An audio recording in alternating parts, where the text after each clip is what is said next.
нашей онлайн-консультации для обучающихся, подготовка к ЕГЭ по истории, разбор заданий второй части. Скажите, пожалуйста, меня слышно, видно? Все хорошо?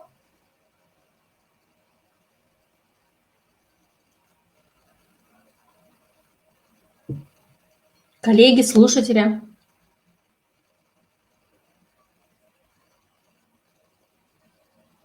Надеюсь, что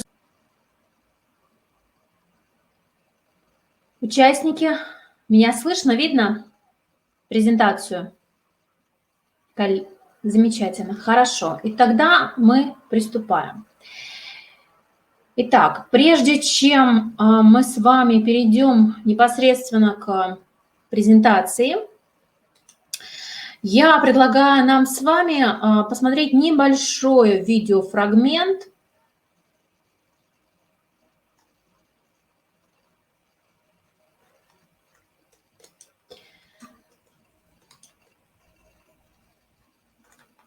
А для этого предлагаю посмотреть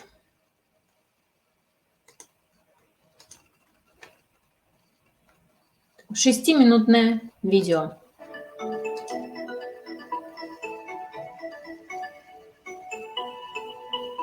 Дорогие друзья, отвечая на вопрос, что нужно для того, чтобы успешно сдать единый государственный экзамен по истории, ответить просто. Прежде всего, вы необходимо знать. Готовясь к экзамену по одному из самых известных, полезных, сложных предметов школьной программы, необходимо знать и понимать ключевые события отечественной и зарубежной истории, ознакомиться с деятельностью исторических личностей, усвоить понятие термина исторической науки, уделить особое внимание изучению фактов истории культуры России. Для успешной сдачи экзамена необходимо четко понимать требования задания мотивационной работы и выстраивать свои ответы в соответствии с ними. Вы должны продемонстрировать умение работать с историческими источниками, иллюстративным материалом, умение аргументировать дискуссионные точки зрения, а также умение писать историческое сочинение. Обратимся к структуре экзамена. Экзаменационная работа по истории состоит из 25 заданий. На слайдах все задания распределены по частям работы. Красным цветом обозначены задания с разъемным ответом. Именно эти задания вызывают наибольшие трудности выполнения. Среди заданий первой части экзаменационной работы наибольшие затруднения вызывают задания по исторической карте 13 по 16 и задания по истории культуры России. Это задания с 17 по 19. Два ролика, ссылками которые вы видите на экране, рассказывают о специфике выполнения информационных заданий по этим направлениям. Задания с развернутым ответом второй части можно разделить на 4 типа. 20, 21 и 22 задания посвящены анализу исторического источника. 23 задание – это решение исторической задачи. 24 – аргументация дискуссионной точки зрения. Именно это задание вызывает наибольшее затруднение выпускников. И задание 25 – историческое сочинение, которое оценивается по 7 критериям. Хотя задания второй части посвящены разным историческим эпохам и проверяют различные мнения, тем не менее можно выделить общие требования к развернутым ответам на задание. Они отражены в критериях оценивания заданий единого государственного экзамена. Первое требование – это знание исторического материала. Ответы на задания должны строиться с использованием исторических фактов, или недостаток исторических знаний, или использование фактов, относящихся к другому историческому периоду, не позволяют выпускникам сформулировать полноценный ответ. Второе требование – следование формулировки заданий. При написании развернутого ответа рекомендуется внимательно относиться к требованиям заданий, не как все формулировки. Например, если задание требует 400 фактов, или фактов будет достаточно для выполнения. Но если необходимо провести объяснение собора, то одни факты для выполнения этого задания не хватит. Для этого важно иметь грамотно прочитать и понять вопрос, выделить ключевые слова задания и четко сформулировать ответ, избегая лишних, не связанных с заданием информации. В некоторых заданиях, например, 20-21, в случае наличия избыточной информации в ответе, возможно снижение балла за ответ. Третье требование – грамотность и логичность изложения. В вашем ответе будут оценены только те положения, которые соответствуют заданию. Необходимо изложить свои мысли без исторических ошибок. Заметьте, орфографические ошибки при проверке задания не учитываются. Третий эпизод достаточно содержательный, чем сложно, но без необходимой организации. Это особенно важно при выполнении задания 24, где требуется именно организировать точку зрения. Обратите внимание на изменения, внесенные в модель организационной работы 2020 года. Изменения коснулись прежде всего задания времени 25. Экзамен 2019 года показал, что некоторые выпускники пишут короткие и малоинформативные сочинения, которые не содержат фактических ошибок, так как использовано мало исторических фактов, и вероятность допустить ошибки крайне мало.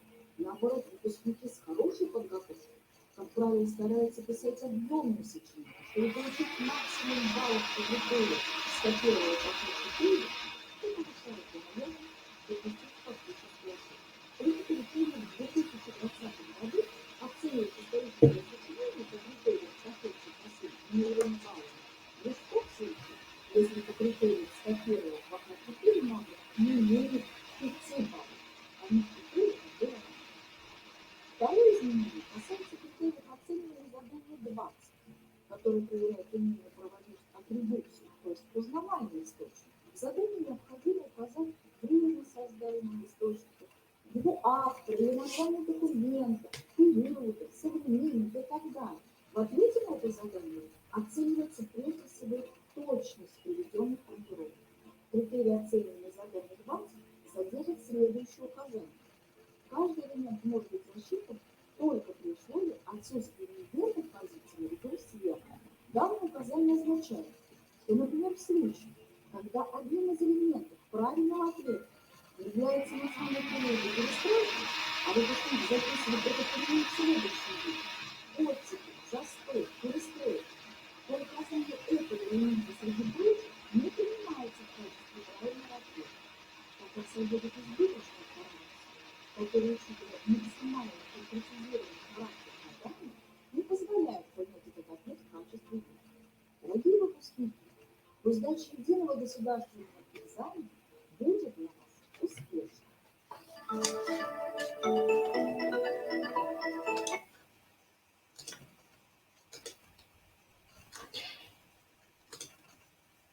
Итак, Диана Александровна рассказала нам с вами примерные требования, точнее, что изменилось в требованиях к сдаче экзамена. Итак, я понимаю, что у нас с вами осталось буквально, по большому счету, месяц до сдачи до официальной сдачи экзамена, и поэтому фактически сейчас мы с вами просто пробежимся по основным направлениям, и в любом случае те, кто выбрали сдавать историю как единый государственный экзамен, в любом случае уже начали готовиться. Я только остановлюсь на основных моментах. Итак, уважаемые слушатели, на чем я сегодня хочу остановиться?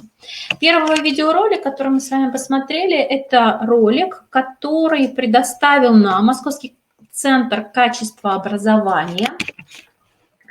Этот центр не первый год. В описании к видео в чате я отправляю вам ссылочку на этот ресурс Московского центра качества образования. Это центр, который не первый год уже занимается подготовкой детей к ОГЭ и ЕГЭ. И сейчас мы говорим о том, что они нам специально открыли доступ к этому ресурсу. Акция называется ЕГЭ из года в год. И благодаря именно этому центру коллеги постарались, подготовили видеоконсультации по всем предметам. Кроме того, вы видели коды, по которым можно пройти и посмотреть разбор уже конкретных заданий. Непосредственно наиболее сложность вызывают, которые это, например, задание 11 или задание 17. И более внимательно изучить их и посмотреть. Рекомендую к ним обратиться. Итак, ну что, приступим. Итак, Понятное дело, что все вы прекрасно уже знакомы и с демоверсией, и с кодификатором, и со спецификацией. Я позволю себе лишь чуть-чуть буквально напомнить 3 этих документа, а точнее начнем мы со спецификации. Итак, спецификация контрольных измерительных материалов для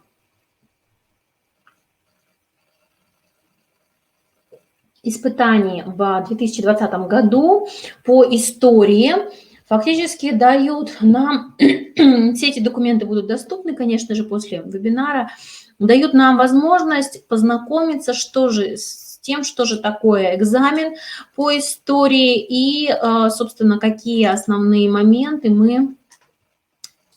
на что нам необходимо обратить внимание. Итак, обращаем мы внимание на следующее.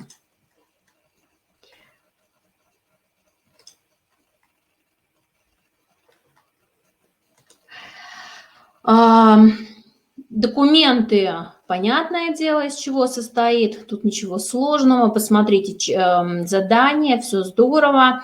Это нам тоже уже Диана Александровна сказала.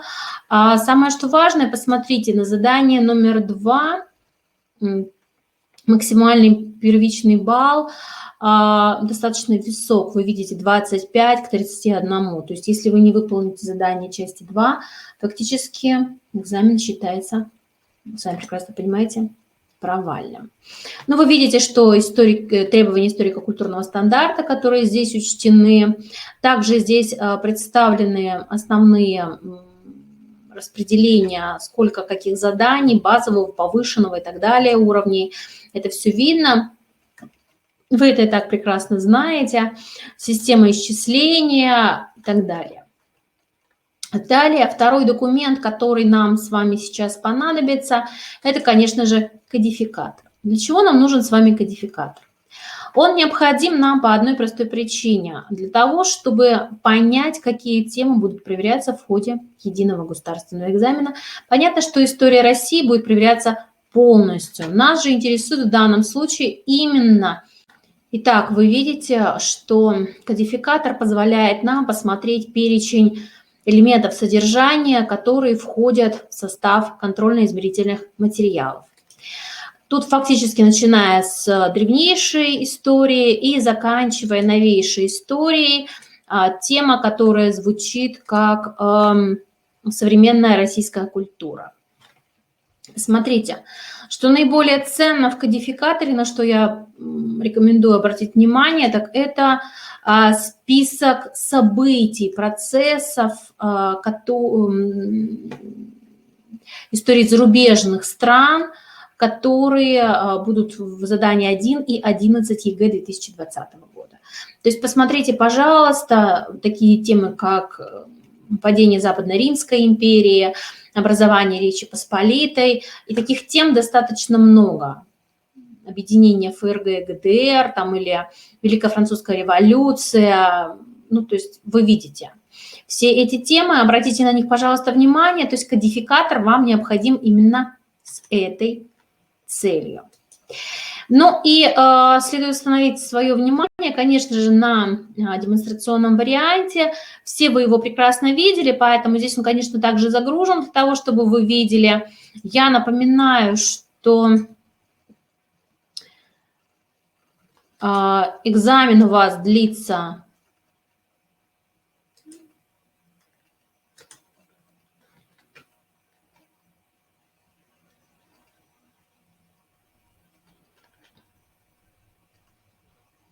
3 часа 55 минут. Первая часть содержит 19 заданий, вторая часть 6 заданий, то есть ничего нового для вас нет. Единственное, вы видели, что задание 6 у нас стало сложнее, заданий с картами увеличилось. Ну и я позволю себе в рамках нашей консультации обратить внимание именно на, то есть демонстрационный вариант тоже вот он здесь есть, задание 6, как я уже говорила, 11, 12, перескакивает, простите. Вот они задания с картой, 13, 14, это те как раз сложности, которые чаще всего у вас бывают. На сегодняшний момент создано очень много видеоконсультаций, где разбираются эти задания, поэтому обратите на них, пожалуйста, внимание. Задание 17, как раз-таки культура, та, которую вы так все дружно любите. Ну и вообще, в принципе, задание 17, 18, 19, это связано так или иначе с культурой, поэтому обратите на них, пожалуйста, внимание. Нас же с вами будет касаться именно задания, начиная с 20 и заканчивая 25. Поэтому я позволю себе перейти непосредственно к презентации. А перед этим хочу обратить ваше внимание на, ну, в принципе, к презентации перейду. Итак, посмотрите, пожалуйста, на сайте Федерального института педагогических измерений создана вкладочка, которая называется «Методические рекомендации для выпускников по самостоятельной подготовке к ЕГЭ». Там представлены все предметы, и если вы выбираете историю, то у вас будут методические рекомендации обучающимся по организации индивидуальной подготовки к ЕГЭ 2020 года. И в этой связи я позволю себе остановиться на этом документе. Вот так вот он выглядит. А именно позволю себе остановиться на 4-5 страничках. Что это за странички? Это странички, которые помогут вам при самостоятельной подготовке к экзамену. И я в своей практике рекомендовала, и мои коллеги рекомендуется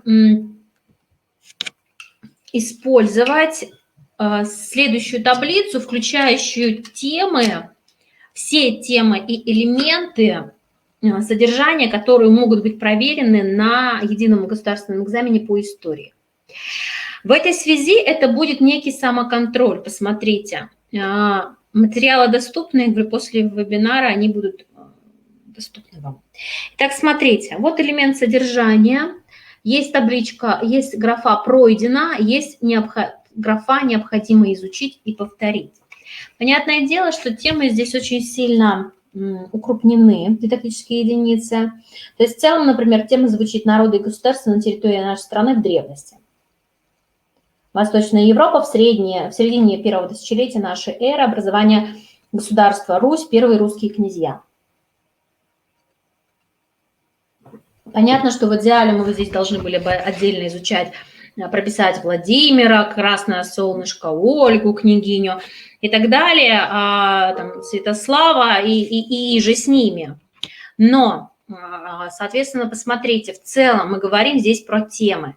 Либо же вы себе можете расширить эту табличку и написать «Пройдено там те-то князья», а вот это еще, или те-то темы, периоды в истории, а вот это еще предстоит или необходимо изучить, повторить. Ну и дальше, посмотрите, вот эта табличка, она заканчивается на небольшая. Фактически, если мы говорим по укрупненным элементам содержания, то тем у нас здесь всего 9. 9 блоков тем. Укрупненных элементов содержания у нас здесь 42. Но сами посмотрите, если звучит важнейшие события, процессы, явления истории зарубежных стран, а мы тут вспоминаем про кодификатор, и разобьем все эти 3 странички тем на 3 периода: история средних веков, нового времени и история новейшего времени, то мы понимаем, что тем по факту будет гораздо больше. Поэтому вы себе можете прописать, где что вы не помните, где на какие моменты необходимо обратить внимание. Кроме того, далее вот в этих методических рекомендациях дается как раз-таки разбор наиболее сложных заданий, и я рекомендую вам, если вы еще не видели этот документ, обратить на него свое внимание, потому что здесь действительно приводится разбор всех тем, всех заданий, которые вызывают наибольшее затруднение у обучающихся. Кроме того, посмотрите, авторы-составители – это разработчики ЕГЭ по истории, Артасов и Мельникова, поэтому лишним не будет. Кроме того, рекомендую посмотреть видеоконсультацию председателя экзаменационной комиссии по ЕГЭ, это, собственно, господин Артасов. В прошлом году он проводил такую консультацию в апреле, в этом году, к сожалению, еще нет. Надеюсь, что ближе к середине мая он ее проведет. Посмотрите, он очень хорошо дает разбор таких заданий. Так что, итак, теперь предлагаю перейти непосредственно к нашим с вами проблемам, к нашей с вами теме, а именно вторая часть. Вторая часть, как уже говорила Диана Александровна, условно делится на 4 блока заданий. Вот эти 6 заданий делятся условно на 4. Итак, в 2020 году, в 2020 задании, посмотрите, 20 это характеристика авторства. 21, 2, 3, 4 – это умение использовать принципы структурно-функционального и пространственного анализа. Ну и умение использовать исторические сведения – это задание 24. И 25 – это написание исторического сочинения. Какие же у нас здесь с вами могут возникнуть сложности? Сложности могут быть следующие. Итак, поехали непосредственно по заданию.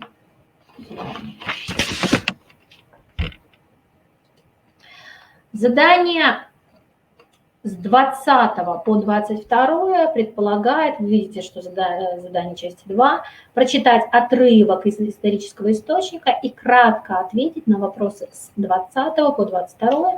Ответ предполагает использование информации из источника, а также применение исторических знаний по курсу истории соответствующего периода.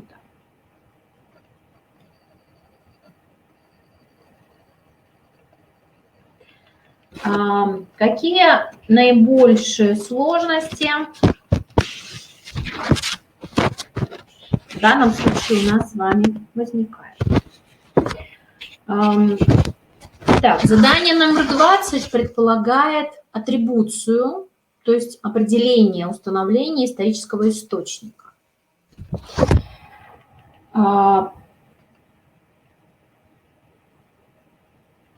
При ответе на данное задание необходимо четко следовать требованиям.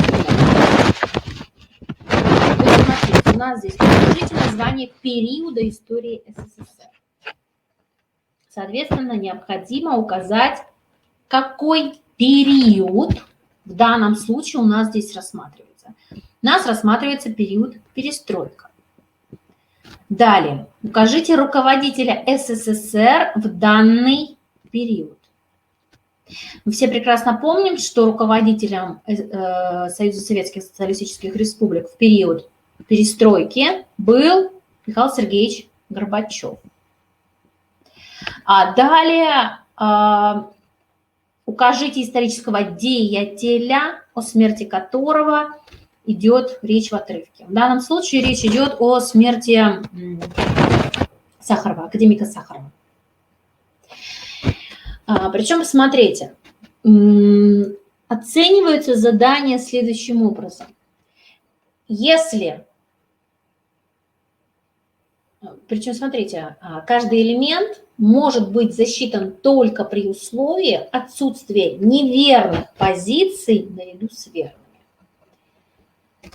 Что это значит? То есть, например, вы написали период перестройка и тут же указали года, а года указали неверно. Соответственно, ответ засчитывается как неверный. Руководители СССР, например, указали Горбачева, а вслед за ним написали Ельцина. Аналогично неверно. Итак, ну и вместе с Сахаровым там указали какого-нибудь еще академика или выдающуюся историческую личность. Или перепутали историческую личность, тоже как вариант.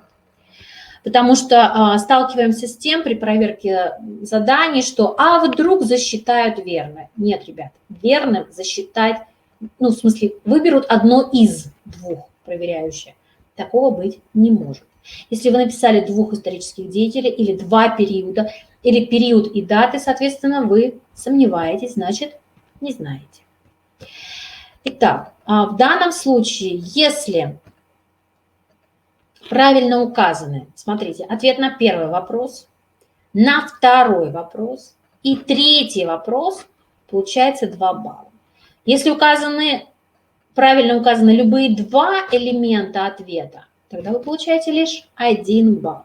Если верно указан лишь один любой элемент ответа, либо же ответ неверный, вы получаете 0. Далее, посмотрите, задание номер 21.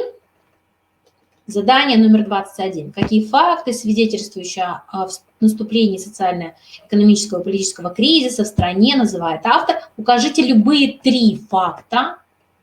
При ответе избегайте цитирования избыточного текста. Посмотрите, вам разработчики уже дают некую наводку, чего делать ни в коем случае нельзя, которые должны быть приведены по условию задания. Итак, таким образом, в задании 21 требуется найти в тексте источника информацию, данную в явном виде. Слово «явно» подчеркну. То есть не надо додумывать за автором. Самое плохое. Ответ можно дать как в форме цитаты или цитат, набора цитат, так и в форме сжатого самостоятельного воспроизведения основных идей соответствующих фрагментов текста. При ответе необходимо обратить внимание на точность передачи смысла положений текста, который можно указать. Например, надеюсь, что вам текст видно. Единственное, здесь у меня один абзац потерялся, но демоверсия, которая вам доступна, я сейчас сделаю режим файлы, чтобы вы могли скачать эти все файлы. Поэтому под презентацией вам доступны файлы, можете скачать. Итак, посмотрите.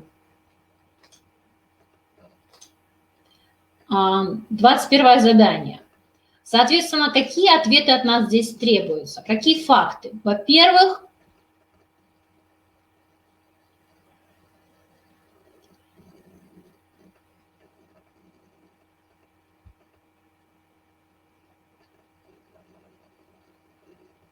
какие факты, свидетельствующие о наступлении социально-экономического и политического кризиса в стране, называет автор? Посмотрите, третий абзац. Правительство утратило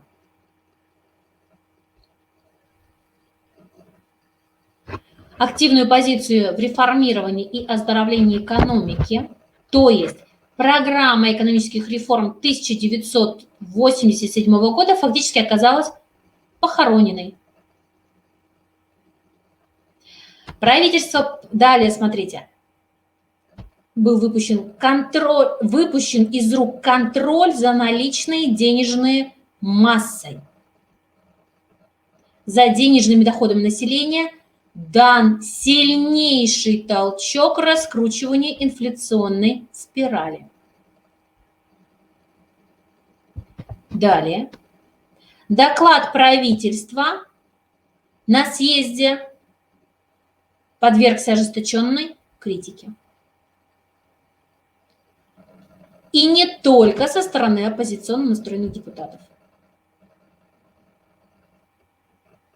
Дальше. В печати, на съездах и сессиях Верховного Совета вопрос об отставке правительства. Накатывающие волны забастовочного движения. Наблюдается дезориентированность рынка товарного и денежного обращения. Или дезорганизация, простите, рынка товарного и денежного обращения. Острая нехватка самого необходимого для людей, то есть инфляция. Я напоминаю, что как в форме цитат, как я вам здесь сейчас это приводила, примеры, так и фактически в форме вольного пересказа. Здесь опять-таки же, как и в задании 20, все просто. Приведены все 3 факта, 2 балла. 2 факта, 1 балл. Поскольку задание требуется найти в тексте данную в явном виде конкретную информацию, не засчитывается при оценивании переписанный целиком объемный отрывок текста, включающий наряду с верными элементами избыточную информацию. То есть, ребят, если вы просто переписали полтора абзаца, половинку третьего и весь четвертый, это засчитываться не будет. Вычленяйте информацию, ставьте под циферками, разбивайте информацию, тогда результат будет засчитан. Итак, засчитали. Здорово. 21-е, причем заметьте, если у вас просится 3, вы еще иногда поступаете следующим образом. Вы, если требуется 3, вы приводите чуть не 15, 10, 15, и после этого со спокойной душой считаете все.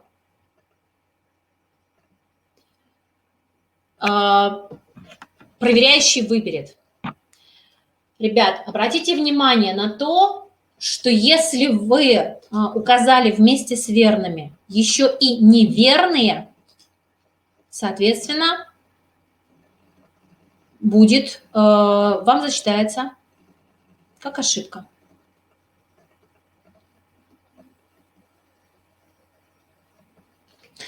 Далее. Задание номер 22.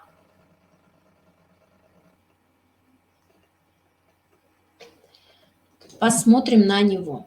Укажите название партийного органа, созванного впервые после 1941 года, в решениях которого незадолго до описываемых событий были заложены основы преобразования политической системы страны.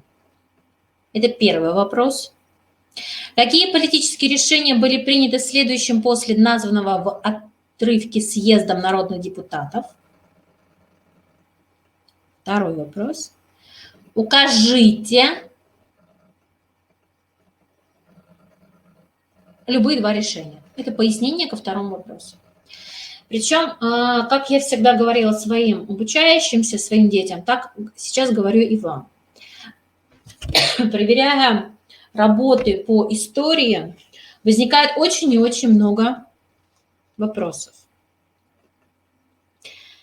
В чем они заключаются? Заключаются они в следующем. То есть вы, читая задание, не всегда по смыслу делите задание, не всегда отвечаете на все вопросы. Поэтому вот когда вы с ручкой, с карандашиком в руках, ну, с ручкой в руках, да, карандашка у вас нет, когда вы читаете задание, прям ставьте себе черту. Вот прочитали первый вопрос, поставили циферку 1, черту, отделите первый вопрос от второго.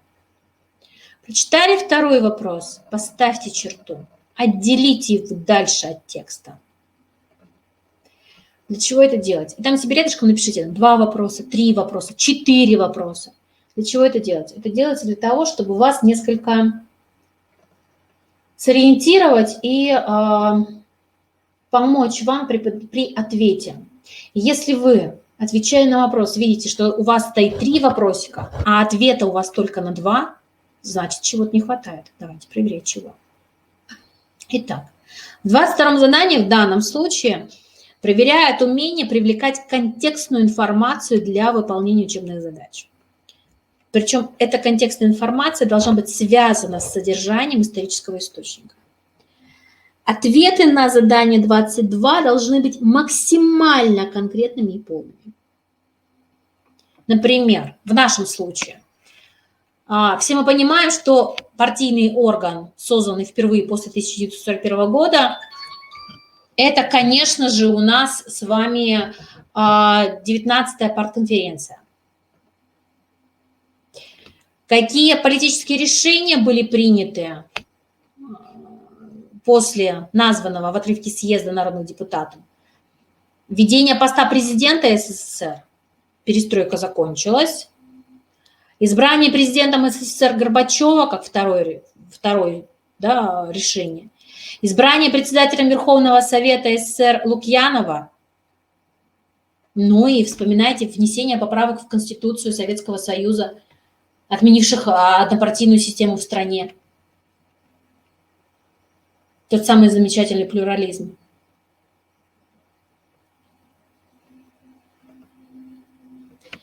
Итак, обращаю ваше внимание, что если будет указан только один правильный ответ, то есть, например, только назван партийный орган, либо правильно указано только одно решение, либо ответ будет неправильным, то есть по логике у вас здесь тоже должно быть 3 пункта ответа. Если только один из них – 0. Неверно – 0. 2 правильных, то есть либо 2 правильных решения, либо правильно указан партийный орган и одно решение, тогда 1 балл. И только в случае, если будет дан исчерпывающий, полный ответ, соответственно, тогда вы получаете полных 2 балла, максимальный балл. Далее, задание номер 23.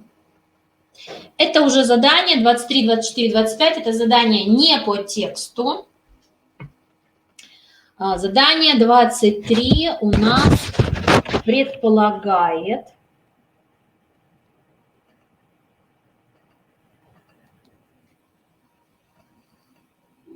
знание, конечно же, знание истории.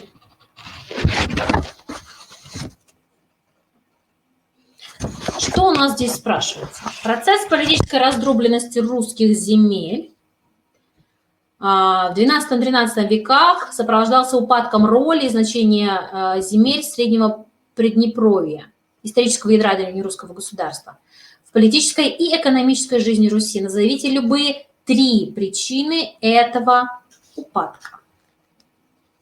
Казалось бы, ничего сложного. Но он так и есть, по факту. Итак,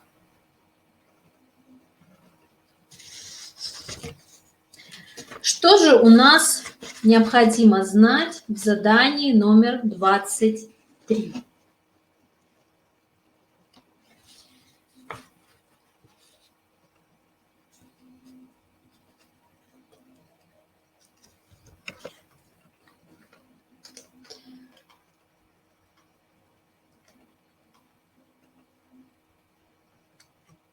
Нужно привлечь знания по этому периоду. То есть мы прекрасно понимаем, что политическая раздробленность – это, соответственно, борьба, политическая раздробленность. Что это? Это борьба за власть между князьями. Соответственно, как вариант, причиной этого упадка, что может, конечно же, разорение земель. Далее. Мы помним, что 12-13 века – это как раз-таки набеги кочевников. Соответственно, это у нас ослабление Византии и наша с вами торговая жила, путь из варяг в греки. Коль скоро Византия перестает быть сильным государством, то, соответственно, он так и приходит в упадок. Далее, конечно же, коль скоро у нас внутренняя раздробленность, коль скоро у нас князья воюют между собой, то, следовательно, о каких единых действиях в ряду обороны государства мы можем вести речь. Соответственно, как вариант, третья причина – это разрушается система оборонительных линий, которая была создана еще Владимиром Святославовичем. Далее, это, конечно же, отток населения Среднего Поднепровья из-за тех же самых кочевников, из-за набегов тех же самых кочевников, что и вторая наша причина была. Ну и кроме того, что еще мы говорим, это, конечно же, коль скоро у наших князей не хватало внутренних ресурсов для борьбы между собой, соответственно, они привлекают все тех же самых пресловутых кочевников для защиты своих интересов. Ну и, соответственно, привлекая кочевников, кочевники разоряют земли, ну и пошел второй виток тех самых причин, которые мы называли. Ну, тут все легко и просто, называется 3 причины 3 балла, 2 причины 2, 1 причина 1 балл. Если приведены рассуждения общего характера, не соответствующие требованию задания, либо же ответ дан неверно, 0 баллов. В данном случае задание 23, ну, с моей точки зрения, наиболее четко выстроено, логично структурировано. Задание 24, оно для нас не ново, оно уже было. По историческим вопросам высказываются различные, часто противоречивые точки зрения. Ниже приведена одна из противоречивых точек зрения. Используя исторические знания, вы должны привести два аргумента, которые подтверждают данную точку зрения, и два аргумента, которые опровергают данную точку зрения. При выполнении данного задания самой распространенной ошибкой является приведение выпускниками фактов без объяснений. Как именно они связаны с аргументированной точкой зрения. Например, в подтверждении данной точки зрения, например, во время революции была создана Государственная Дума. В данном случае приведен факт, но не указано, например, революция 1905-1907 годов способствовала прогрессивному политическому, социально-экономическому развитию страны.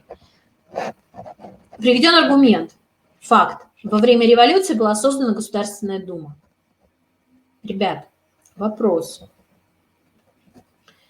Создание Государственной Думы способствовало прогрессивному политическому и социально-экономическому развитию, либо же оно, наоборот, стопорило этот процесс. Иногда объяснение бывает приведено, но имеет формальный характер и заключается, по сути, в цитировании части предложения в задании точки зрения.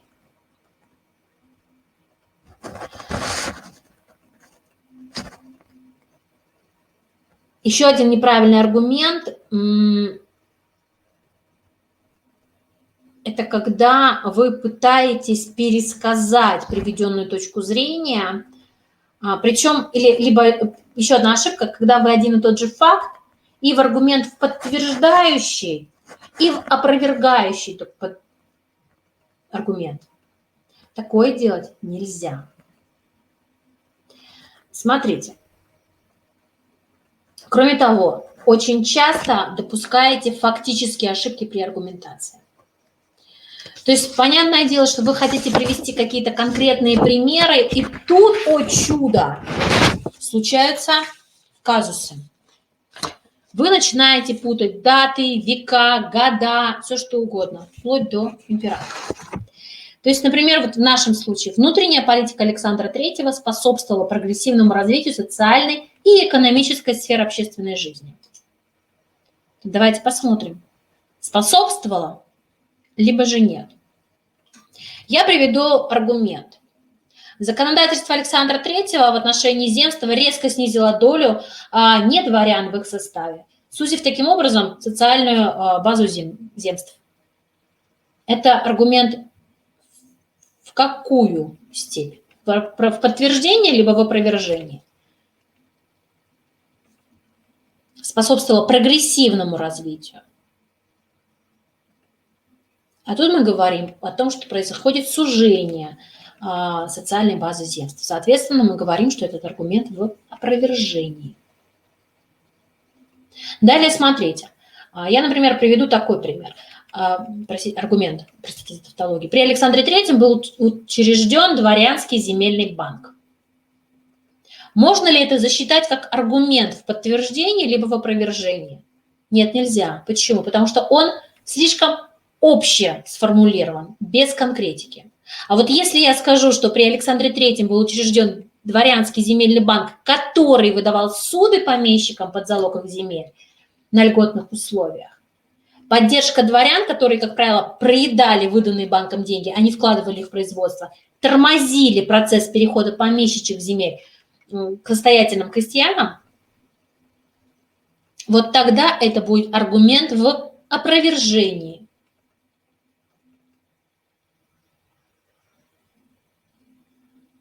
Далее, смотрите, я говорю, следующий привожу аргумент. Законодательство Александра III консервировало крестьянскую общину. Непонятно, подтверждающий это аргумент, либо опровергающий. Если я продолжаю, что тормозит развитие деревни, вот тогда это будет аргумент в опровержении.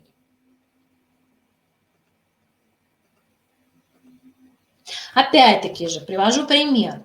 В период правления Александра III начинает формироваться рабочее законодательство. Подтверждение, опровержение. Нет конкретики, поэтому засчитано оно не будет. Мы говорим здесь о чем? Если мы приведем примеры закона об ограничении труда подростков и женщин на производстве, о правилах найма и увольнения рабочих, тогда да, тогда, конечно же, мы с вами будем говорить о чем? Будем говорить о том, что этот аргумент в подтверждении. И, соответственно, опять-таки же, протекционистская политика правительства Александра III. Она способствовала прогрессивному развитию, либо она тормозила. Непонятно, без, опять-таки же, конкретики. Если мы говорим протекционизм Александра III или правительство Александра III способствует бурному развитию промышленности, то есть завершается промышленный переворот, растет количество паровых двигателей, увеличивается добыча угля и нефти, растет крупные промышленные центры, там, например, Баку, Ижевск, Орехово-Зуево и так далее. Тогда это будет аргумент в подтверждении. То есть конкретика нужна обязательно. Конкретика. Поэтому, пожалуйста, обратите особое внимание на задание номер 24. При этом посмотрите. Оценивается оно у нас 4 балла. Если приведены 2 аргумента в подтверждении и 2 в опровержении, вы получаете 4. 2 аргумента в подтверждении, 1 в опровержении, либо приведен 1 аргумент в подтверждении и 2 в опровержении, то есть 2, 1, любых 3 балла. Если приведен 1 аргумент в подтверждении, 1 в опровержении, 2 балла. Но если вы привели только 2 аргумента либо в подтверждении, либо в опровержении, вы получаете 1 балл. То есть вы не можете критически мыслить. Соответственно, вы теряете баллы. Поэтому очень внимательно, пожалуйста, обращайте внимание. И последнее, 25-е задание, это задание, конечно же, связанное с нашим любимым историческим сочинением. Здесь уже специально подчеркнули историческое сочинение об одном из периодов истории России. Универсальный период. В различных социальных сетях есть различные периоды приведены. И если мы посмотрим с вами, причем, коль скоро заговорили про социальные сети, то, пожалуйста, очень внимательно относитесь к тому, что там представлено и какого качества материалы там представлены. Потому что то, что в ряде случаев те сочинения, которые выдаются на 6-бальные, ну, как раньше это было, сейчас уже 7-бальные, они далеко не соответствуют тем критериям, которые предъявляются к историческому сочинению. Поэтому, пожалуйста, будьте бдительны. Я не призываю вас не обращаться к социальным сетям, я не призываю вас не смотреть эти сочинения. Я призываю вас критически их осмысливать. Это тоже один из опытов. Итак, смотрите, в чем же заключается задание номер 25? Вам необходимо написать историческое сочинение об одном из периодов истории России. Вот они приведены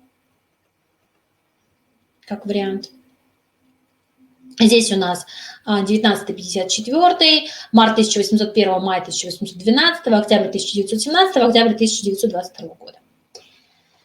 Здесь же у вас дан своего рода план сочинения. То есть в сочинении необходимо, двоеточие, во-первых, указать не менее 2 значимых событий, явлений, процессов, относящихся к данному периоду истории.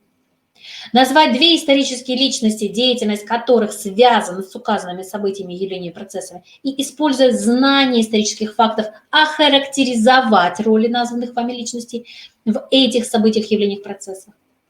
И И посмотрите, выделено специально для вас. При характеристике роли каждой названной вами личности необходимо указать конкретные действия этой личности, в значительной степени повлиявшие на ход или результат указанного события, процессов явлений. В-третьих, указать не менее 2 причинно-следственных связей, характеризующих причины возникновения событий, явлений, процессов, происходящих в данный период. То есть все связано должно быть.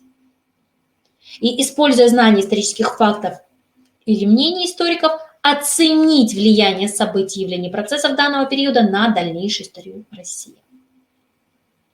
Причем, обращая особое ваше внимание, в ходе изложения необходимо корректно использовать исторические термины, понятия, относящиеся к данному периоду. Я напоминаю, что у нас есть отдельный критерий, который вы можете получить в случае, то есть теперь смотрите, использование исторической терминологии, критерий 5. При использовании при изложении корректно использованной исторической терминологии вы можете получить 1 балл, если некорректно, либо с ошибками 0. И далее посмотрите, К6 – это наличие фактических ошибок. Если у вас не будет фактических ошибок, вы можете получить 3 балла первичных из 12 максимальных за сочинение. Посмотрите.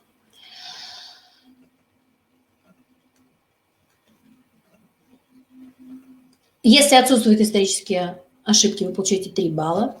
Допущена 1 фактическая ошибка, вы получаете 2 балла. 2 фактические ошибки – 1 балл. Допущено 3 или более фактических ошибок – 0 баллов.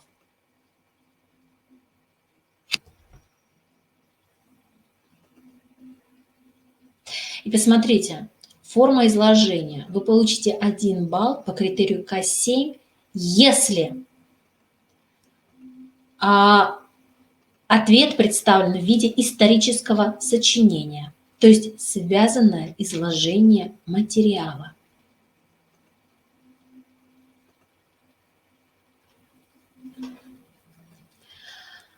А для этого, ребят, для того, чтобы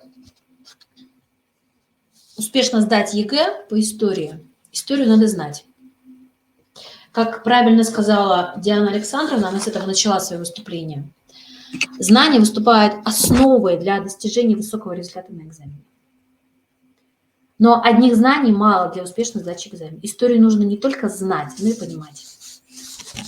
И понимающий историю выпускник школы не только держит в голове значительное количество дат, фактов, терминов, имен и фамилий, но и умеет самостоятельно на основе анализа исторического материала устанавливать причины и последствия и значение важнейших исторических событий, процессов, явлений. Также он умеет интерпретировать исторические факты, аргументировать свою точку зрения на исторические события, анализировать источники исторической информации, которые представлены в различной форме. Это может быть текст, это может быть историческая карта, изображение, все что угодно. При подготовке, конечно же, вам необходимо использовать и официальный информационный портал Единого государственного экзамена, и сайт Федерального института педагогических измерений, где тоже очень много выложено всего, и сайт Института развития образования, Республиканского института развития образования, где также для вас собрана подборка материалов для подготовки к ЕГЭ.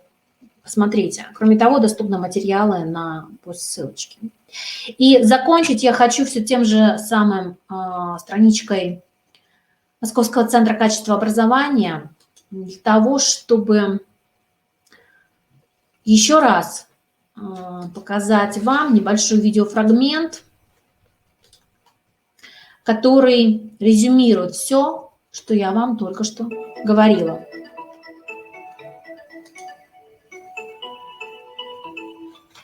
Задание 21 предполагает поиск информации в источнике, представленном в явном виде.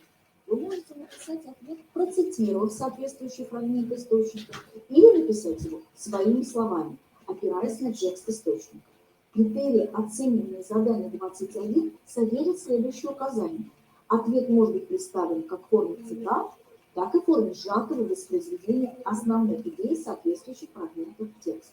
Поскольку в задании требуется найти в тексте данную в явном виде конкретную информацию, не засчитывается при оценивании переписанный целиком объемный отрывок текста, включающий наряду с верным элементом избыточную информацию, например, эмоции и чувства автора. Задание 22 нацелено на проверку способности выпускников привлечь контекстные исторические знания для анализа проблематики источников, позиции автора, для ответа на вопросы, требующие обобщения исторического материала, установления причинно-следственных связей. Оцениваются верно приведенные положения, не содержащие исторических ошибок. Задание 23 связано с анализом какой-либо исторической проблемы, ситуации. В задании сформулирована ситуация, которую выпускник должен проанализировать, с привлечением имеющихся знаний по истории, и ответить на поставленные вопросы, выполнить задание. В ходе выполнения задания необходимо не просто воспроизвести заученную информацию, но и установить причинно-следственные, временные и другие связи между событиями и явлениями, сравнить исторические объекты, процессы, сделать выводы. При этом особое внимание рекомендуем обратить на историческую достоверность приведенных в ответе положений. Положения, основанные на ошибочных фактах или фактах, не относящихся к приведенным в задании с исторической ситуации, не оцениваются. Задание 24, пожалуй, самое сложное в экзаменационной работе. В задании 24 представлена одна дискуссионная точка зрения по какой-либо исторической проблеме. В ответе необходимо привести два аргумента, которые могут подтвердить данную точку зрения, и два аргумента, которые можно опровергнуть. Для облегчения написания ответа предлагается алгоритм оформления задания. На экране вы видите ссылку на ролик, содержащий подробные рекомендации по выполнению задания 24. Задание 25 – это историческое сочинение по одному из периодов истории России по выбору выпускника. Максимальный балл за задание – 12. Это почти половина всех баллов за вторую часть экзаменационной работы. Формулировка этого задания включает в себя указание всех требований, которые предъявляются к историческому сочинению, включенному в единый государственный экзамен по истории. Выпускники вправе самостоятельно выбрать композицию и структуру сочинения. Задание оценивается по 7 критериям. Критерий первый – указание событий, явлений, процессов, относящихся к данному эпохе. Критерий 2 – исторические личности и роль в указанных событиях, процессах и явлениях. Критерий 3 – причинно-следственные связи. Критерий 4 – оценка влияния событий, явлений, процессов данного периода на дальнейшую историю России.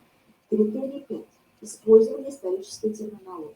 Критерий 6 – наличие фактических ошибок.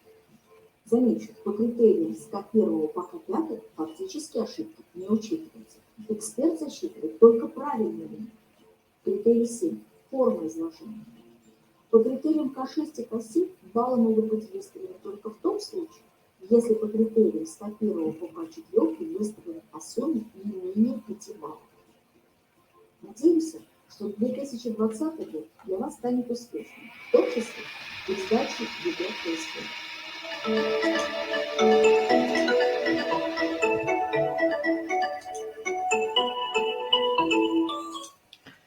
Я присоединяюсь к пожеланиям Дианы Александровны. Если возникнут вопросы, обращайтесь. Всегда рада вам помочь. Спасибо за внимание. Всего доброго. До свидания.